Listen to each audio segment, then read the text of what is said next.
Yo, what up guys, my name's Sensitive Gaming and today I'll be watching some llama arts, the roommate animated, and I hope you enjoy. And also, if you haven't already, hit that subscribe button, smash that like button, and always keep the post notifications on so you always get notified when I post a new video. Okay, I hope you enjoy. Details at the end.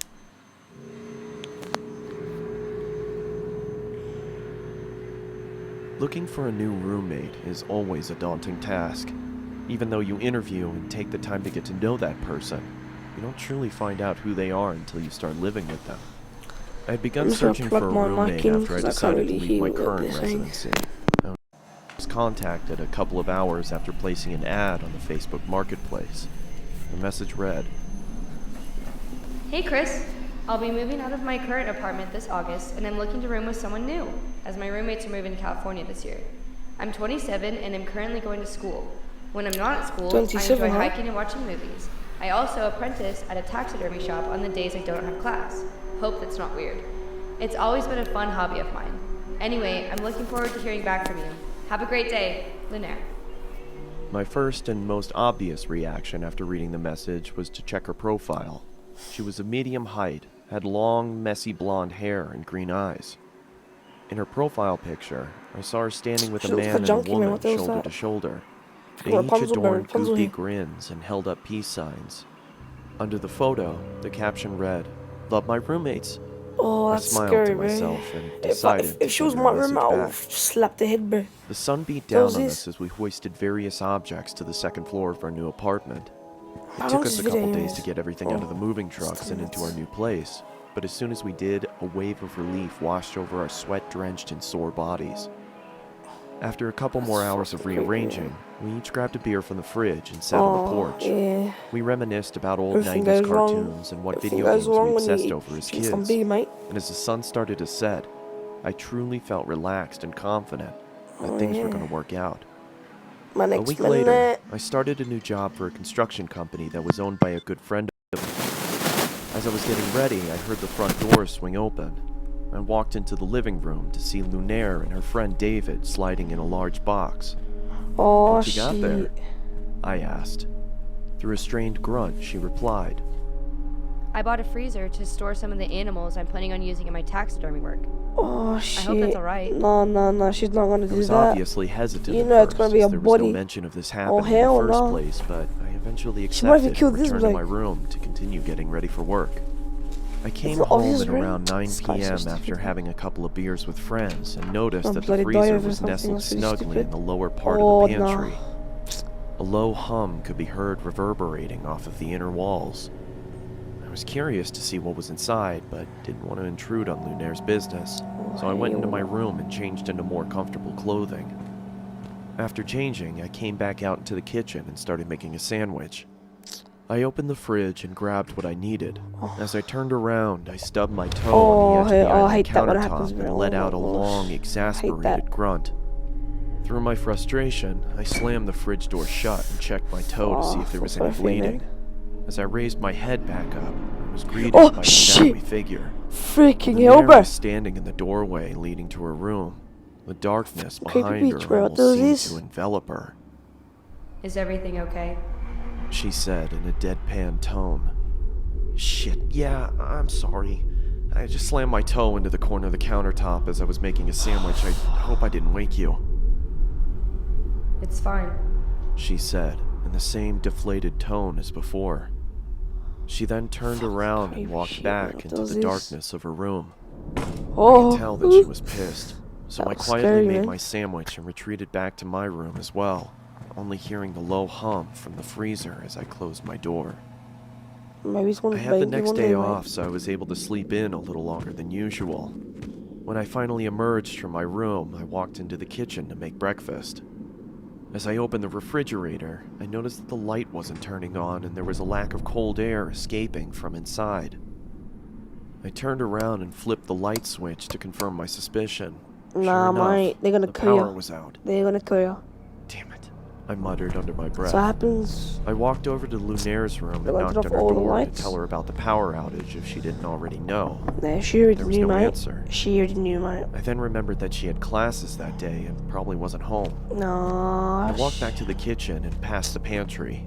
As I did, I slipped on the floor but was able to catch myself on the countertop. That's blood. 100% I angrily exclaimed as I looked down at the floor trying to figure out what I had slipped on. Yep. It was blood, and it started to leak from the corner of the freezer and pool onto the floor. Yuck. I quickly tried to open the freezer to find out the cause of the viscous liquid, but then I noticed that it had a padlock attached to it. I don't remember seeing that before. I ran out to my car and grabbed my toolbox from the back seat. I approached the freezer and set my tools down on the nearby countertop. I then pulled out a small pair of bolt cutters and snapped through the metal of the padlock. It fell to the ground with a large thud. I creaked open the top of the freezer and was greeted with a putrid stench that permeated my nostrils. I quickly pinched my nose and walked away gagging in response. I guess I should have realized that was gonna happen. No shit, Sherlock. You see blood on the floor. What the fuck you gonna expect? I grabbed some gloves from under the sink and started taking inventory. I could see a couple of dead birds and plastic bags wedged into the corners of the freezer. I took each bag out and set them in the trash can nearby. That's when I noticed that the blood was coming from the corner of the larger black bag. I don't know why, but I decided to open the top of the bag and peer inside. Oh, hell no. I was greeted by large, milky white eyes. Oh, hell no. That was the other girl. That was on that photo. And the matted hair of a human head. Oh, that's sad, man. I swiftly dropped the bag and fell backwards onto the floor. My breathing had ceased to exist, and I grabbed the trash can next to me and expelled my disgust into it. I then ran out the door, got into my car, and called the police. As I sat in the interrogation room with a blanket over my shoulders, I couldn't help but think about the face I'd seen. It looked so familiar. Yeah, the photo. That's when it finally hit me. I pulled out my phone and looked at Lunaire's profile picture. It was her old roommate. The one she said was moving to California. Oh my gosh. Always have to do that. Always. Don't give a fuck about your sleeping back mattress, bro. When the detective entered the room, she started the questioning process, asking me if I started noticing any weird behavioral occurrences around the apartment. No way. Yeah, she was literally just fucking in the dark, the other day, and she angry for no stood in the reason. doorway. Because she was trying to look in the freezer. For some reason, I had a strange feeling like she was concerned about something. That's when I connected the dots. She didn't come out into the kitchen because she heard me stub my toe. She came out into the kitchen because she thought I slammed the freezer instead of the fridge. A cold sweat started to form on my forehead as my surroundings became blurred. I could hear a low whine slowly starting to cover up the words of concern from the detective. As my vision started to clear, I could see another officer enter the room and whisper something into her ear as he handed her a piece of paper. "Do you have somewhere you could stay at?" she asked. Why? I mean, I was planning on staying with my parents. They live about 30 minutes outside of town. Okay, she paused. "Listen, I don't want to worry you, but we found this picture inside of your apartment."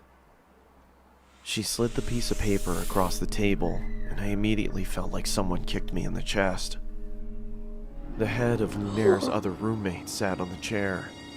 In the background, scrawled on the wall in blood, read, "Love my roommates. All of them." Oh my. Bro, that just gave me the chills, bro. Fuck. Does this ever happen to you? No, shut up. Still, man, like, that's scary as shit. Why would you kill him anyways, bro? Like, we did nothing to it. That's really dumb. I can't murder her for no reason. I'm gonna kill these guys because I feel like it. Like, should I be fat bitch, bro?